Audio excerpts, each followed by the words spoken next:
ஆனா நீ சொல்லணும், என்ன சொல்லணும் தெரியுமா? அல்லேலூயா. அவனை விட 100க்கு 100 நான் ஆராதிக்கிற ஆண்டவர் ஜீவன் அல்லவா. அதை சொல்ல கற்றுக்கணும். அதை சொல்ல கற்றுக்கினா எந்த ஆயுதமானாலும் பக்கமாய் வந்து நிற்கவே முடியாது. அல்லேலூயா. முதல்ல திருடன் திருடுவன் வருவான் என்று சொல்லி பார்த்தோம். அவனுக்கு என்னடா யோசனை என்று சொன்னா, இந்த உள்ளத்துல எப்பவுமே தேவனை துதித்து கொண்டே இருப்போம் இல்லையா? இந்த உள்ளத்துல எப்பவுமே ஆண்டவரை துதித்து கொண்டே இருக்கு இல்லையா?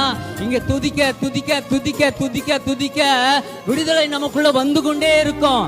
இந்த துதியின் சத்தத்தை முதல்ல உன் கிட்ட இருந்து எடுக்கணும் என்று சொல்லி அவன் திட்டமிட்டு தீர்மானம் பண்ணி கொண்டிருப்பான். ஜாக்கிரதை. அல்லேலூயா.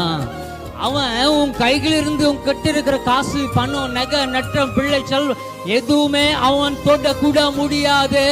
ஏனென்று சொன்னா கர்த்தருடைய பாதுகாத்து யோபுக்கு இருந்தது போல உனக்கும் எனக்கும் இருக்கிறபடினால அவன் ஒன்றும் சேதப்படுத்த முடியாது. அல்லேலூயா. தேவ பிள்ளையே, அவனை கண்டு சில பேருக்கு எப்படி தெரியுமா, மரண பீதி வந்துடும். அப்படியே ஒரு பையன், ஏதாவது மருத்துவர்கள் ஏதாவது சொல்லிட்டாங்கன்னு வச்சுக்கோ, அந்த சர்டிபிகேட்ஸை வச்சு அந்த பிளட் டெஸ்ட் எல்லாம் வச்சு அப்படியே உட்கார்ந்து ஐயோ நம்ம இன்னும் ஆயிரமோன்னு சொல்லி குமிழி என்ன பண்றது, ஆவி பலவீனப்பட்டு